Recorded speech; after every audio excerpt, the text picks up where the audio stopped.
What is up, book addicts? Welcome to another episode of The Book Rant. I believe this is episode 10, right? We made it 10 episodes, guys. Yippee! You stuck around with me. You gave me over 5,000 views. Over 5,000 views. Soon hitting 6,000. Now over 30 subscribers. Tons of likes. Why did you waste so much time with me? Why? Well, at least the money's good. Well, I guess it's not. Anyways, let's get to it. We're going to talk about the Attack on Titan finale. I have not finished the manga, and after seeing the finale of the anime last night, not sure if I will because I heard they're pretty much the same. I am reading the Jujutsu Kaisen manga, and I plan to read that and not watch the anime. I've already seen some of the anime of that, but I'm going to finish the manga first because I really like Jujutsu Kaisen. Attack on Titan is definitely one of my favorites as well. Man, this anime, I started watching it just a few months ago. I do not know how you guys spent, over 10 years watching this, 4 seasons, waiting over and over again for a new episode, years between. That is crazy. This anime was so lit.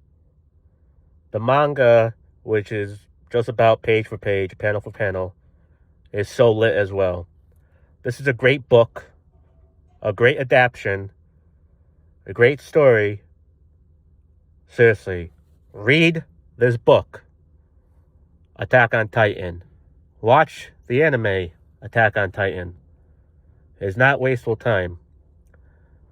The story about these beasts called Titans. They're basically huge human monsters, kind of like zombies, but a lot bigger, faster. They eat people, and all of humanity is hiding behind these walls for protection. They do have warriors called scouts that are equipped with swords and gear that help them, sort of like Spider-Man zipline around the Titans and attack them. But man, it gets so many twists. There are so many different themes, so complicated. I don't even want to spoil it for you. But so if you haven't finished it, I would not listen to the rest of this podcast because there's going to be spoilers for the finale. So here comes the spoilers in 3, 2, 1. Attack on Titans ends with our main character, Eren's death. He dies for good. He is killed by the one, the only, Mikasa. We all love Mikasa. She is a great hero. Despite obviously being in love with Eren all these years, being so loyal to him, despite being a hothead all the time, during the times when he could be douchey. And I like Eren, don't get me wrong, but she never lost her love for him or her faith for him. But she never let that get in the way of her being a hero too. She didn't betray her friends. She did not betray humanity. She helped save the world. Attack on Titan's finale starts where it ended off in the last part. Hanji died. Eren is continuing the rumbling to wipe out the rest of the world. Millions and millions of people have already been trampled and killed and burned to death. Mikasa and the others, Armin, Levi, all of them, they land on Eren's founding Titan, the giant skeleton of Godzilla, and they attack this guy. And Eren pulls a fast one.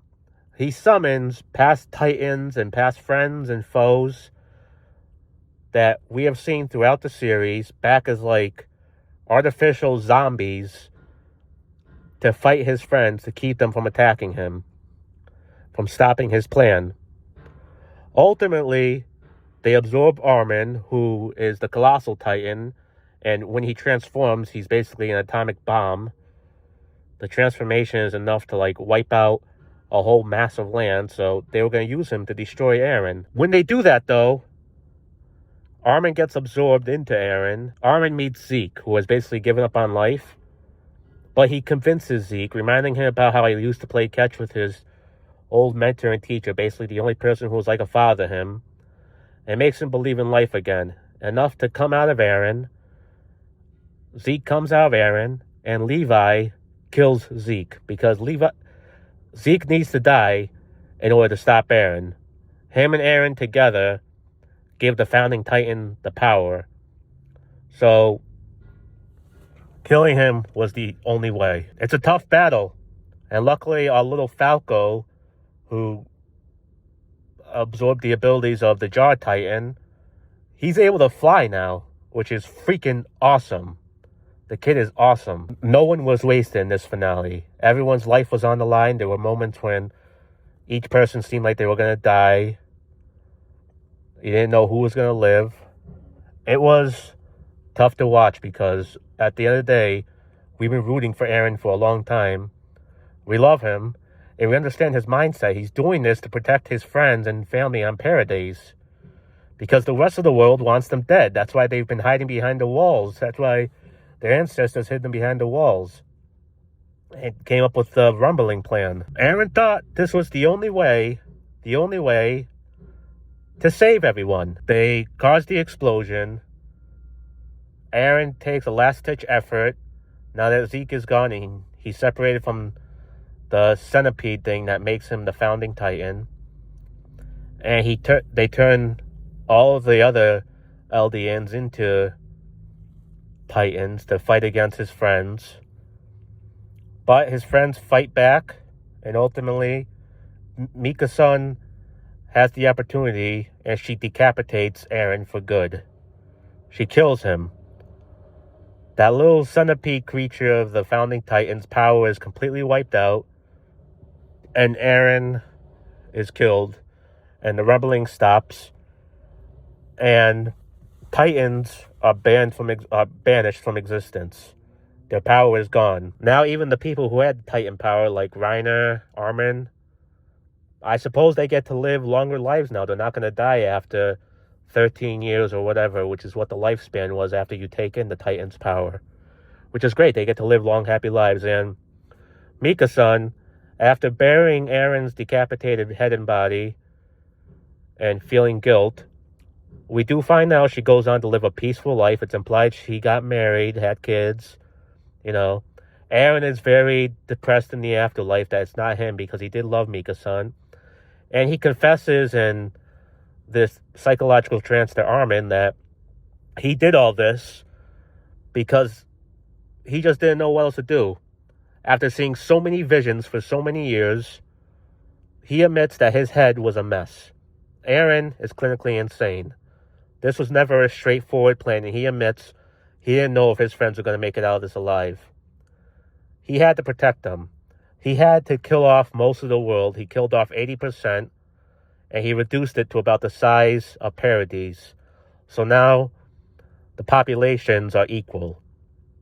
It's not going to be the rest of the world against Paradise, outnumbering them by a lot. He's leveled the playing field. It is sad. It is cruel. It is a reality of war. And it's implied at the end that where Eren is buried, a tree pops up, and it looks like Will Smith and his dog from I Am Legend discover them. So I guess the Titans' power are going to come back somehow. The Titans will be back. You know, there's a possibility. It's shown that Paradise created a strong military, that they got attacked again, they got wiped out. So basically, it was another conflict. No one ever trusts each other. War never ends.